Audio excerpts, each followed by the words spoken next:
So, in this session we are going to continue looking at some more tools available in Kali Linux for doing penetration testing on the server side. So, in the last session we had actually seen a few tools, including a proxy tool, the ZA proxy tool, with which we could possibly get details about the different URLs that a particular a server is actually using internally to using internally for a particular portal. So, we will continue to look at a few more tools here, typically the exploitation tools that is there. So, there is a Metaspoil tool that is available in Kali Linux as an open source tool. So, this is used for scanning and analyzing the different remote systems to find possible vulnerabilities, right. So, if you look at Kali Linux, the Metaspoil is actually available under applications, web applications menu, and under web applications menu you will have this tool listed under web application fuzzers, right. So, as soon as you select this particular tool in that menu, a terminal window will open up with the displaying to you the list of available modules, and also typing the show modules command in the command prompt that this tool is actually providing you will list the different tools that are possibly available at that point in time. So, for example, I could actually have a tool of ARP_DOS, MFOD, all this available under network, and different types of exploit modules and different types of Wi-Fi modules for trying to attack a wireless network. So, this is just a sample output of what could be the different type of tools, modules that are actually available as part of Metaspoil, and for each of this you also have a one liner description of what this tool is actually trying to do, right. So, if you for example look at network MITM module, this is a module, the exploitation module, that is going to actually try to attempt a man in the middle attack and so on and so forth. So, you have something like a fake FP, fake AP under the network section, which basically tries to have a fake access point provided for the user. So, likewise the show modules will typically list down what are all the modules that are actually available as part of this exploitation utility. So, from that list if we decide to actually make use of any particular module for running, we use the use command and followed by that particular module name that we want to make use of. So, if you say use followed by one module name, let us say network/webkiller, it basically goes and tries to use this particular module on whatever is the targeted website or an IP address that you have actually given. So, subsequently to specifying what is the module that we are going to be using, you find that the module is also getting listed as part of the Metaspoil prompt, and you use the set command to specify what is the target. So, the moment we say set target followed by whatever URL we want to make use of for trying to do the penetration testing, the target variable internally basically gets set to that particular URL, and then you just specify the command called run, which will basically go ahead use this particular module, whatever this exploitation module tries to do on this particular target that you have actually set in the previous command for the Metaspoil. So, as part of the exploitation you actually try to use as an input for exploitation whatever was the final output that you actually got as part of doing your reconnaissance step, right. So, as part of doing reconnaissance we actually saw the different type of steps that we would do and what kind of tools were available. So, we looked at tools like fears and so on, which will basically hopefully at the end of it should present us with a list of targets that could actually be attempted for doing the penetration testing on. So, the idea here is that one of the targets is going to expose a vulnerability with which we will be able to possibly go to the remaining parts of the network also on which this particular target is connected. So, once the list of targets is identified, we try to do as a next step a prioritization among the list of targets. What is it that we would want to consider to do the penetration testing on first, so that we would actually end up getting as much time as possible on that for us to find out the list of vulnerabilities that is there on that particular prioritized target. So, from the list of targets that we get as a final output from reconnaissance, prioritization is done. Based on that, we basically decide what is the order that we will try to do the penetration testing on, order of the target devices, and then try to attack it one by one. So, there are actually tools that are available in Kali Linux basically for identifying and exploiting the vulnerabilities on this identified targets. So, one of the most popular tools is a Metaspoil that is basically used for exploiting different type of server side attacks. So, this is a very popular and very handy tool for penetration testers, and it has actually been there for more than 1.5 decades now. So, a person by the name H.T. Moore had actually created it in 2003, and it has actually become very popular ever since that has been created for penetration testers, because there is a whole amount of configuration that is actually possible on this particular tool, with which the vulnerabilities could be very easily found out. So, this is actually a legitimate penetration testing tool to conduct unauthorized exploitation of the systems with basically an objective of trying to find out what kind of vulnerabilities are potentially there, which could be exploited by the attacker, right. So, we will take a look at now how Metaspoil could actually be used for testing different kinds of web applications. So, first thing that we were going to do is basically open up a console, and the command to actually run to kickstart this particular tool is MSF console. So, which basically does a lot of initialization and then finally launches the Metaspoil.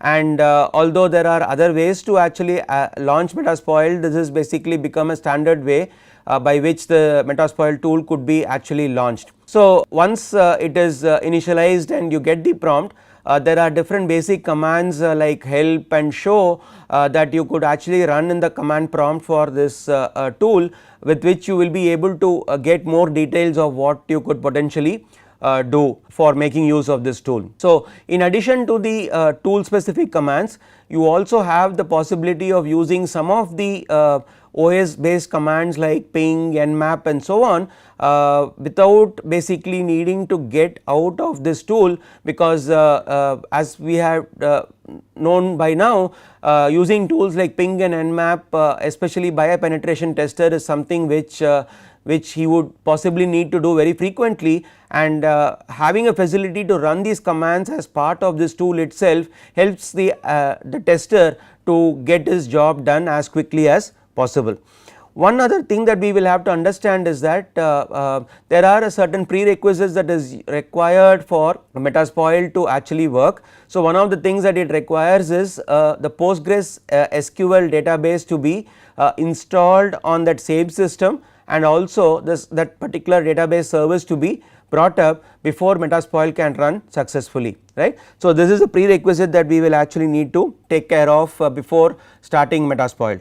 So, if you see here we could actually start the Postgres SQL service by running the service Postgres SQL start command, and if at all the installation is successfully done on this particular system and it has been tested, this particular command will basically successfully start the PostgreSQL service, after which we basically try to start off the Metaspoil service also by saying service Metaspoil start. So, we see here that we actually have the service also started successfully at the end of it, after which we can get into the launching of the Metaspoil application by running the MSF console command. So, once this MSF console command is run, it actually tries to do the initialization and then finally gives a prompt of MSF, which is basically the default prompt for this particular tool. So, once we actually get into this prompt, as a first step what we basically do is we run the nmap command to do a scan of the local network. So, the results of the nmap command will basically get added into the Metaspoil using an XML file. So, you do have this option by which run a nmap -n -ox my.xml on this particular network. So, we say this is basically a CIDR notation that is used for denoting the entire network that we want to run the nmap on, after which the output of this nmap will be presented as part of an XML file called my.xml. So, the output format is an XML format when we run the command of nmap in this form, and then what we do here is that we do a db import of my.xml, which will take the output of the nmap into my database, right. So, that is basically one of the reasons why Metaspoil is requiring the Postgres SQL to be actually installed, and the service also started before this is actually made to use.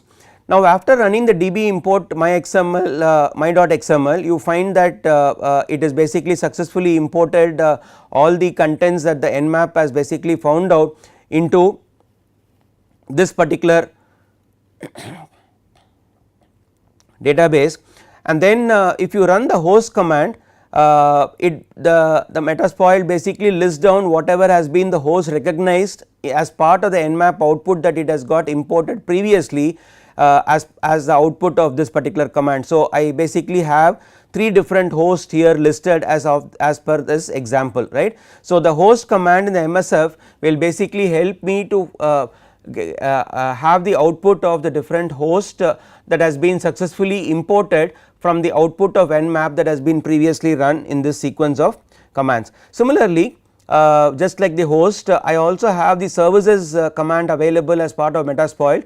So, when I run the services command, again it is basically going to extract the output of nmap which has been imported into my database, and then list me down all the possible services that is actually running on that particular network, along with on which machine it is running. So, for example, if you see here on 172.16.189.1 network one system, right, I have so many different services that are actually running. Similarly, on .131 I have so many different systems that are so many different services that are actually running. So, the host and the services command are the 2 different commands that are actually helpful for the tester to get an idea about what are the different hosts that are actually available in the discovered nmap output, as well as what are the different services that are actually being run by these different hosts in that particular network.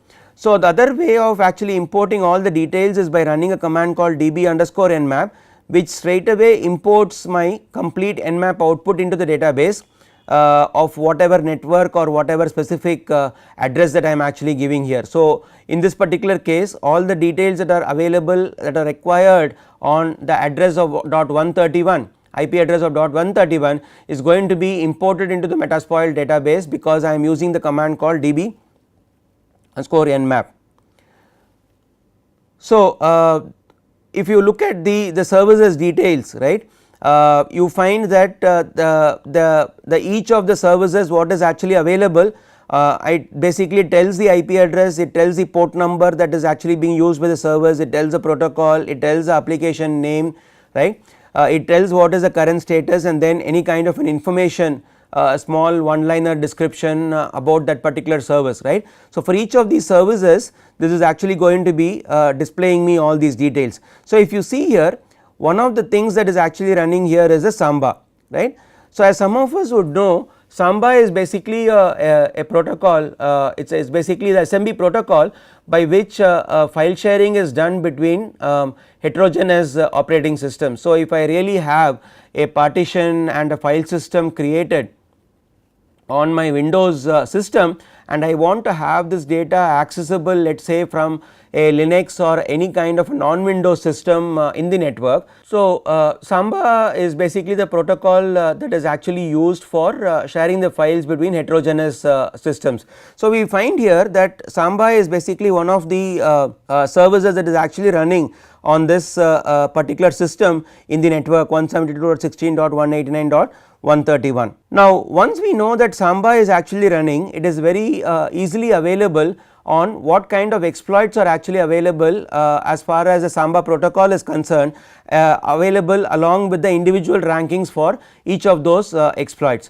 So, we have a user mapped underscore script exploit that is actually available, and it will more details of this particular exploit split could be found at this particular location, right. So there are possibly different exploits that are actually available between Samba version 3020 and 3025 RC3 which could potentially be used by this particular exploit script. So how we are going to use this script is what we will see subsequently now, right. So once I basically decide that I am going to be using the Samba as a protocol, we do a search of Samba protocol of the type exploit and specifically on platform as a Unix, because we know that this is a .131 as a Unix server. So we specify the platform as a Unix, and then as the output of this, the Metaspoil basically lists down the different types of exploits that it is actually having in its database that it could actually run on this particular target, right. So it has listed down all the exploits that is available here, right. So I basically select what is the particular exploit script that I am going to use. So in this case you have a user map underscore script that we are attempting to use. So we use the use command and then specify this particular exploit script is as the one that we are going to be making use of, right. So once we do that, the prompt you will observe has actually changed to denote that we are now going to be actually using this user map script exploit file for our subsequent operations. Then once we set this, if you run the show options command, it basically lists down what are all the different options that it requires to be set before this particular exploit script could be actually be made use of. So it tells the R host and the R port, right. Now the R host is basically what is the target address, and the R port is basically the target port that this particular script is actually going to be running on. So R host is the IP address of the remote host we are trying to attack. So in this case it will be the .131 address, and the R port is basically the port number on that particular port which we will actually try to use for our penetration testing, right. So we also need to select the payload and set the payload options. So the payload is basically the code that will actually inject itself and run the exploit. So only when it actually injects itself and runs, the user will be able to take some control, as we will actually be seeing in this particular example. So I could actually have a potential list of payloads that are available for an exploit script, and I could select one of them from that list for running. So how I know what kind of payloads are actually available is by running the show payloads command, which gives me the output here as an example. So in this particular case I could actually try to use any of these payloads as a sort of an injection script with which I will be able to take control of that particular target, right.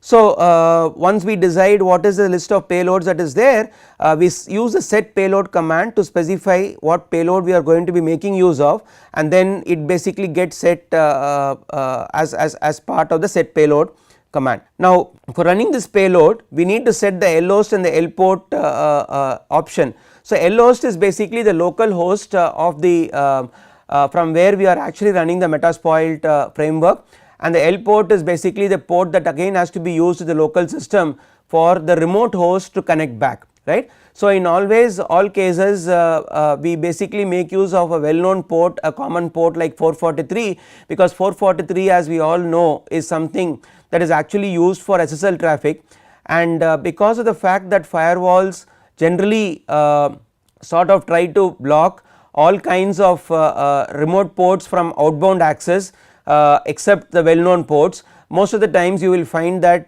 if you actually select the L port to be 443, the attacker will be able to successfully get the connection established from the remote host to his local host where he is running the Metaspoil. So we actually go ahead and set the L host and the L port accordingly to whatever we are basically wanting to have those as parameters, and then we say exploit, which will basically run the payload. Now if you see, it has actually run the payload successfully, and then finally you see that we are able to get a prompt, and if at the prompt if you actually try to run a command like who am I, it basically tells you that it is basically the root user. Now what it essentially means, as we all know by now, is that you have actually been successful in getting a root prompt on that particular targeted system, and as we all know, once you get the root prompt you could potentially have the complete system administrator's privileges on that particular targeted system. So, with this you are able to easily find out how with something like a Metaspoil, after doing a lot of reconnaissance effort in terms of trying to find out the targets and identifying one target, you are able to successfully get access, especially a super user privileged access on your identified target system. Thank you.